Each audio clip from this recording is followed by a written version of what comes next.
Now, everyone, please welcome our next speaker, Christopher Cabaldon, President of the Linked Learning Alliance.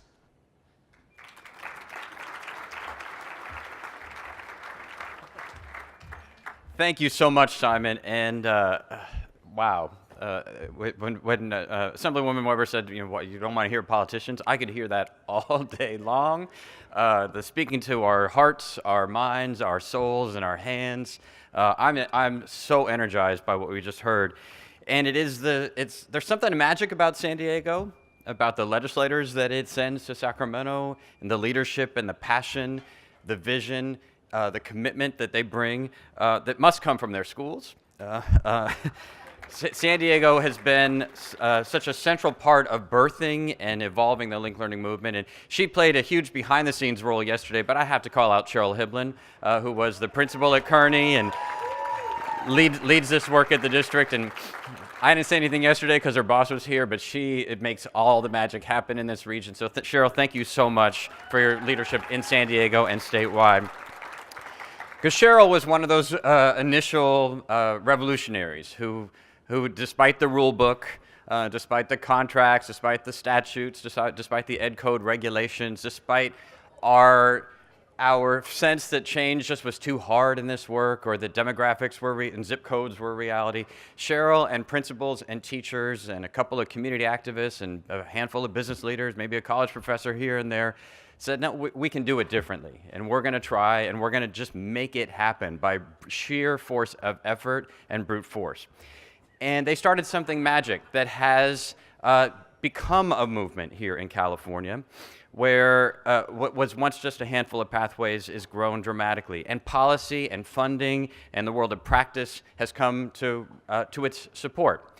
And so the legislature, in its appropriation of literally billions of dollars. When we started this movement a couple of years ago, I know when I became the executive director of the Alliance, the request was, well, could we get maybe $1 million or $2 to support linked learning in California? That was 5 years ago. $2 billion later, here we are with the resources to really make a difference at scale in ways that really matter for young people. In the world of policy, where all the accountability signals used to fight against college and career, because all that mattered was this one test or this one statistic. And now, with local control accountability plans and the changes to the API and the changes at the federal level, college and career, even folks who don't know how to measure it, at least know that's where we're going. That's the beacon by which we should measure our success. And the field has responded en masse. And so today there are a quarter of California's high school students are in some form of pathway that is headed in the direction of linked learning, that aspires to the notion that college and career should be the promise that we make to every single high school student in California. So 24% of our high school students are in some form of pathway in this space. And they look all different, all kinds of flavors and models and programs that all within the linked learning umbrella. Things like the California Partnership Academies and the NAF Academies, and academies that have been shepherded and birthed and grown through the help of organizations like ConnectEd, the California Center for College and Career, with the support of the state of California, finally accelerating and deepening that work.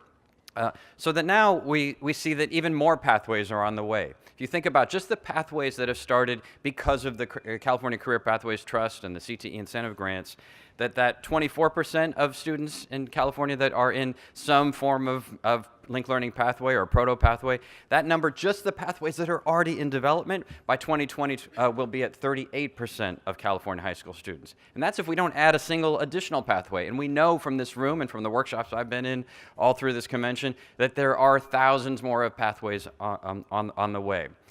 And it couldn't be at a better time. Assemblywoman Weber mentioned this, but we all know the statistics, that the economy, employers, our country need more educated young people who have these skills, who have these options, and have the capacity to grow and to adapt and to meet their own needs, to close the opportunity gaps, and to meet the needs of our employers. We all know by 2018 that then almost 2/3 of jobs in this country are going to require some form of education beyond high school. Might be that 4-year degree or 2-year degree, an apprenticeship, some form of additional training, and training that goes on and on and on throughout our lives, and the capacity to be able to access more learning throughout our lives. and that we will need hundreds of thousands of additional college graduates at every level, with certificates and with degrees and with apprenticeships. And we know that we're not doing that job today, that we don't have enough young people in California that are on track to be able to meet that demand or to use that demand to leverage their own economic prosperity. And by right now, California needs 1 million more college graduates in order to be competitive in the globe and in the country, and to share the prosperity that has been California's great birthright. So the economy needs us, and young people and the pathways are there. But it isn't just enough to have the pathways and the student enrollment on the one hand and the need on the other. And that is why yesterday we launched this new pathway quality recognition and support system. Because the essential here is our job is to connect those young people, to take students like Carla from yesterday, or Simon today, or Guillermo, who's out doing the video work for this convention, to give them the ability to say to an employer, to prove to a college that they have these skills and these capacities, and to help Pathways in California assure that they are delivering on that promise. We do that because linked learning it rests on 4 pillars, and 4 pillars that must have quality to them. And those pillars we know them really well by now. Rigorous academics that assure that you're ready for college, ready to succeed in those first 2 years of college. That you have a sequence of career technical education. Not that what I had was woodshop plus typing plus one more CT class that I cannot remember, but they didn't add up to anything, and I'm not using actually any of those today because we didn't type with our thumbs back then. But a sequence of CTE courses that are aligned to high-quality standards themselves and that match up with what the workforce needs are today and into the future. The comprehensive support services to make it real and to make it possible, wrapping around the student, and then essentially the work-based learning experience that provides the opportunity for real-world application of those skills, integration of those skills, and working with real live adults.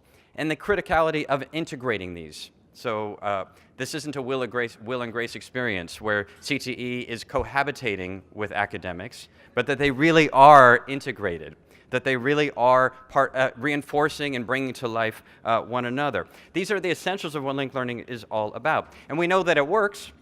We know that this makes a difference for young people's success, for their readiness for college, and for their readiness for career. The research by SRI of the 9 districts, similar research about NAF, similar research about the California Partnership Academies, there is strong, promising evidence that the linked learning approach, the family of linked learning approaches, when it's done in a quality way, really makes a difference in terms of for young people. But also what we know is that it is the collection, it is the synthesis of this work that really makes a difference for quality. That just doing sort of half of the linked learning approach doesn't get you half of the outcomes for students.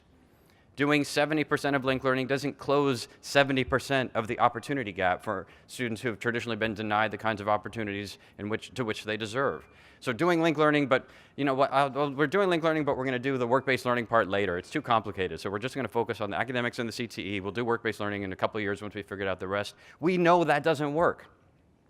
We'll do linked learning, but not everybody's ready for college, so we're just going to work on A through E right now, and we'll get to F and G in a couple of years while we focus on the work-based learning and the CTE.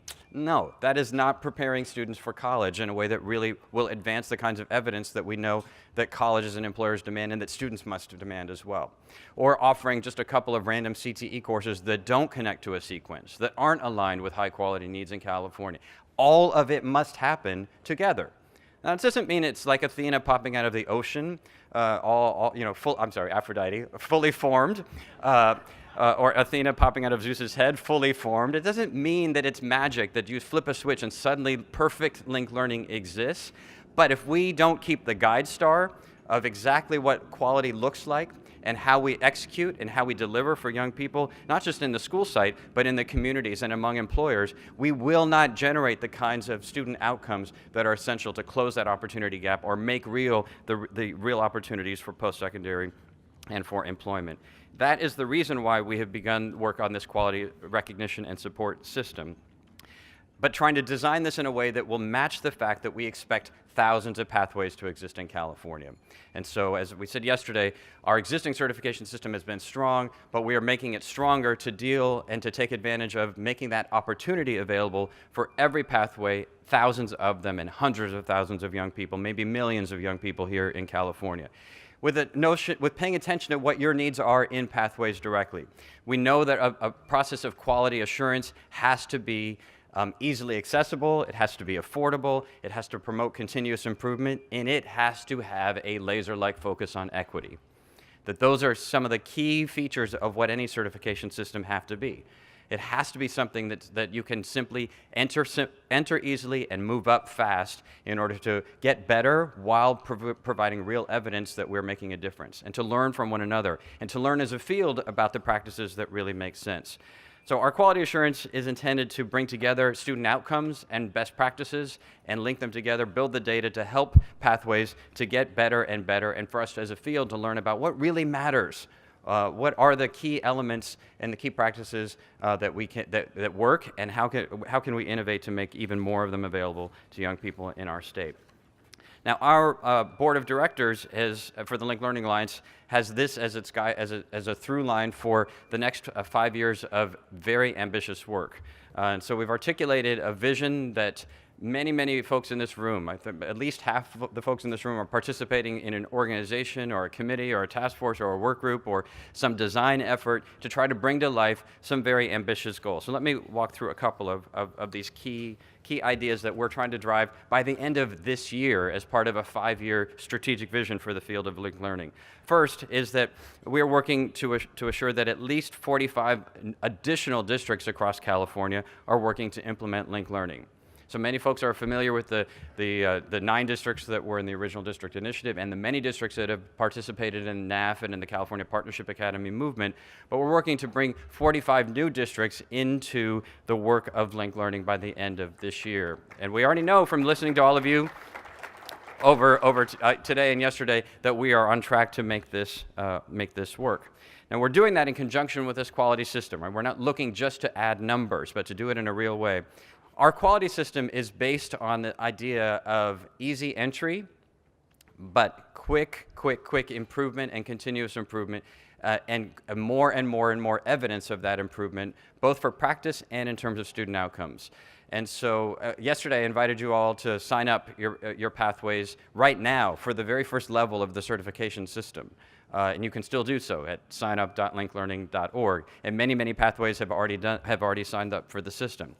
And this system is designed to get you into the system, to start connecting with resources and support immediately, while at the same time as you get advantage of services from ConnectEd or the Center for Powerful Public Schools, connect with NAF and its year of planning and its work, the Career Academy Support Network, Pivot Learning Partners, and the many partners that are part of the linked learning field to fix this problem, to take advantage of this innovation, to get better and better, and to provide increasing evidence of that work as it's proceeding, that we'll be able to connect those levels of certification in ways that we'll be able to then help you say to Mesa College, look, Mesa College, we have evidence that students like Simon who complete a digital media pathway, they are less likely to need remediation, so perhaps you could waive the placement exam. And we have proof of that from the evidence. And second, if Simon enrolls into a digital media pathway at Mesa College, perhaps you could give him enrollment priority for that gateway course that otherwise might take 2 years of wait lists to get into. Right, so we're trying to use this system to create the evidence base and the credential, the micro-credential, the badge, for a student like Simon to be able to take advantage of his high-quality pathway at Kearney, to be able to accelerate, deepen, and get a head start in his post-secondary studies and ultimately into his career. And so that's the promise that we're making for this quality recognition and support system. We are building it together. And so over this next year and in through 2017, the various iterations of the system will continue to emerge. But we're so thrilled that so many pathways have already signed on to be part of the initial cohort of early adopters to make this system into a reality and to really unlock the kinds of potential opportunity that will be available for Carla, for Simon, for Guillermo, and for all of the hundreds of thousands of linked learning students in California. So that relates to the demand side. And so also by the end of 2016, we're working to bring on board 8 to 10 post-secondary institutions that will provide these kinds of preferences for linked learning graduates. Preferences that recognize what those linked learning graduates already know and can do and have demonstrated in a way that we can validate. And so I mentioned a couple of those. If you're getting to a nursing program is almost impossible in California. But once a student has already completed a health pathway, they've done a 4-year health pathway in a high school that involved a work-based learning experience in a hospital, that involved a complete set of coursework. They took Spanish for health profession translations. The taxpayers of California, the people of California, that student have already invested in their success in that career. And the colleges ought to give them a head start. And so we're working with CSU campuses, community colleges, and private institutions in California to try to create those mechanisms that will recognize and support the kinds of achievements that students have and give them, don't require them to start over and to repeat work that they've already done. And so for those of you who are here from colleges and universities, we're looking for some initial prototype partners to help us demonstrate how this can really work and bring to life opportunity and efficiency for students in their studies. So we're working in that domain with UC Curriculum Integration Institute, the Chancellor's Office of the Community Colleges, and the CSU. That's the post-secondary side. We're doing the same thing on the employer side, where our commitment is to try to build a system in which employers recognize the potential that linked learning students are demonstrating through their work and through their studies. And so we are partnering, so our commitment is to bring on at least 10 major companies that will indicate some form of preference for linked learning graduates. Now we're cheating on this one because we have a partner that's already working to do this. And NAF, which is one of the core partners of Linked Learning, has developed a program called NAF-TRACK certification. And under NAF-TRACK certification, Brenda or someone from NAF will connect me if I have the number, not quite as ambitious as it is yet, but I think a dozen companies now, major companies in this country that each one is a household name. Verizon, AT&T, JP Morgan Chase, Comcast, they have committed that they will give NAF graduates who meet their standards some form of preference in employment once the student graduates from college. So I'm not saying we're going to hire you as an engineer or as a telecommunications specialist or as a bank vice president right out of high school. That's not the commitment. The commitment is once you complete college, having completed a high-quality pathway through NAF, we will give some form of employment preference. That might be a guaranteed interview. It might be a higher placement on a salary scale, but it will be something tangible that will mean something to the student and will send a signal to students, young people, and their families that signing up for a linked learning pathway really matters. You heard J.D. Hoy, the president of NAF, talk about this yesterday. So I'm pleased to announce that we are working with NAF over this year and next year, to pilot a system that would allow a broader range of linked learning pathways, including NAF, but not limited to NAF, to participate in NAF-TRACK certification. And that will be one of the key elements of the certification system, the quality recognition and support system that we launched yesterday. So we see this as one of the most critical ways of bringing employers to the table in ways that really matter and that are easy to connect to for pathways and for their students. And we are rallying employers across California, across the country, and across the globe, actually, to support this work. We've been working closely with the California Chamber, the LA Chamber, the US Chamber, many business organizations to try to bring more and more employers to the table to support linked learning pathways in many ways, but especially in this area of connecting young people who demonstrate these skills and talents and persistence and grit, connecting them to great jobs and to great opportunities. So we've been working with these partners locally and domestically, but even with the government of Switzerland. Several of us and our chairman, the chairman of our board, Daryl Steinberg, I guess that's not really a good picture of Switzerland. The Swiss government, the vice president of Switzerland, and others have hosted convening after convening after convening of Swiss and American companies together to figure out how they can help us in this work and model some of the best parts of the Swiss system here in California and across the country to connect young people to apprenticeships and to jobs that relate to their linked learning pathways. So from 5 years ago when we were wondering what it might be like if employers were really engaged in this work to today, where employers have arrived and they are fully in the work of linked learning and ready to deliver in partnership with all of you, it's been a dramatic step forward. So the state's with us, the federal government's with with us, employers and colleges are as well.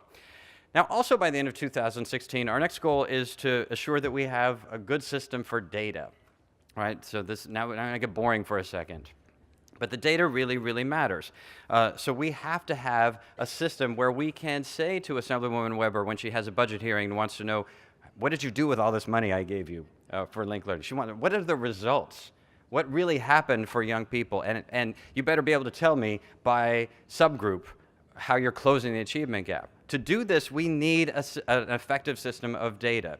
And it's not good enough to rely on the state's own data collection systems. And so we are working with the core districts and many other partners to create a data system that does not require pathways to enter in a whole bunch of new data or the data that they're already entering into other systems, but work with school districts in California to connect data systems that already exist. So we're not asking for a whole new upload of new information from pathways. We want to make it simple to connect the data that's already being uploaded through every other program in California, to connect that to the small amount of information about pathways so that we can assess these kinds of questions. And so we are working on that system this year. It will be deployed by next year. That is essential to our next goal, which is by the end of this year to have a coordinated research agenda in place.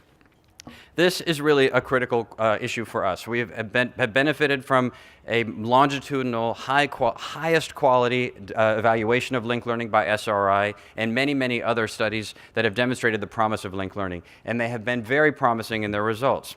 But promising results are not enough to let us get cocky about what linked learning is delivering. We are doing better than not linked learning. And we are learning some key insights about good practices and about where we can do better. But we have a long way to go to claim that we have, to declare victory around college and career readiness for all and having closed the achievement gap. And so the research agenda is a critical component of our future work, because we must get better.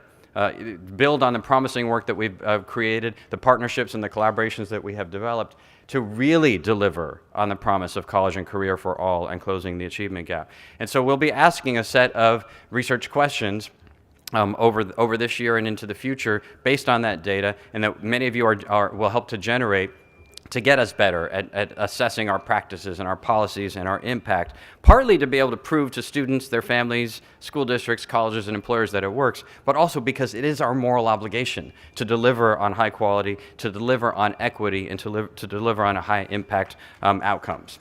And we must hold ourselves accountable to that work. It's one of the areas that I am the most proud of, that in the SRI evaluations, we don't play with those evaluations. They come back and it's never what I want, it's never what any of us want to see. We want to see, and all the test scores are 10 times higher, and everyone goes to college, and everyone makes $1 million, everyone gets a car. That's what we want to see out of our evaluations. They don't come back that way.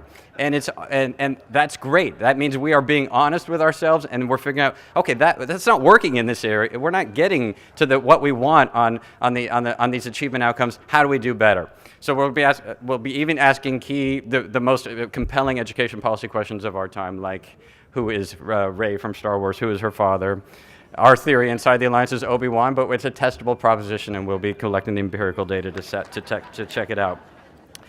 So that's so research and data is maybe boring, but it's really critical to the success of our work and to the promise that we're making to young people and to California's policymakers.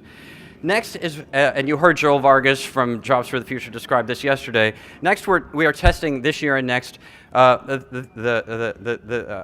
theory that we can deploy a coordinated army of capacity building, technical assistance, support, innovation, and learning across all of the pathways in California and with their partners.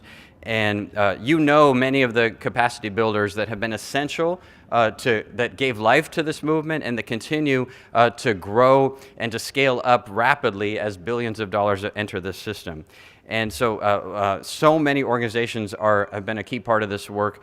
This is a small piece of it. Both nonprofits, technical assistance organizations, companies, and others that have stepped forward to help various actors, pathways, and others in the system to get better and better and better. And the capacity builders themselves have said, we need to coordinate with each other to make sure that we're offering exactly what pathways and districts and colleges and employers and families and students need in order to improve. And so our commitment is to do a better job of coordinating those services and mapping them and generating our set of assets, and then connecting with pathways and employers. What are your needs? What are your needs for support in order to continue to improve the level of quality in our system? And our next goal is the one I was mentioning that Joel Vargas described yesterday. We have a theory in the linked learning movement that we need to think about this work at the regional scale. That colleges and employers who don't want to, they can't, if you're an employer, if you're Intel, or if you're Raytheon, or if you're SeaWorld, you cannot deal with each high school's pathway calling you up and saying, hey, could we get a couple of interns, or could we get 12 interns there? And could you come to our advisory committee meeting to help us think about curriculum? That we have to think about this work at a regional scale. Some places it's easier. San Diego Unified is a big district. LA Unified is a big district. But for the smaller and medium-sized districts who just can't get their calls answered because the companies and the colleges cannot handle 2,000 calls from folks asking about internships or about community college articulated pathway, that maybe the region is the right scale to start thinking about and building the infrastructure for this work. So by the end of this year, we are identifying a set of high priority regions that we're going to kind of bring all the Army, the Navy, the Marines, and the Air Force all together in each of those regions to really go at this hard, to see if can we build regional infrastructure that's tailored to the unique regional needs to make real the connections to employers into post-secondary. And these are the regions that are beginning that work. It does not mean that other regions are not targets of opportunity, and we're all working together with regions across California. But these are areas where the regional infrastructure and all of the players are committed to really testing this case in a way that will allow us to see whether or not this is the right approach for all of California. So we have some very ambitious goals in the linked learning movement over just this next year, stacking into the next 5. And, but they are absolutely necessary. We have been given the great gift of massive public support, of President Obama identifying linked learning as maybe the most promising high school redesign option in all of the country. In the legislature and the governor saying we are willing to, even as we move to the local control funding formula, the one place we're willing to make massive investments in a targeted way is in linked learning. Parents across California wanting to sign up their young people for linked learning. Companies stepping forward from as far away as Geneva and Zurich to say we will back you in linked learning. We have everything we need to deliver on the promise for young people if we can deliver on these objectives I've just described. And so in Star Wars, Rey asks when she gets on the Millennium Falcon and something's going wrong, she says, is that really possible? And Han Solo answers back, I never ask that question about whether it's possible until after I've done it. Well, that's been the story, basically, of the linked learning movement, and we have proven over and over and over again that it is possible, and we will keep shooting higher to deliver on the promise of achievement and equity and shared prosperity and opportunity for all of California's young people and for all of its communities and neighborhoods. So thank you to the field of linked learning. Thank you to all of the field leaders who are serving on the board or some task force or some board, panel or council or doing the real work on site that is making this vision into a reality. So thank you to all of you for making this real. Now, one other place where they don't ask whether it's possible until after they've done it is Claremont High School here in San Diego, where Carla Rodriguez from yesterday was here. So we've got a little show from Claremont High School.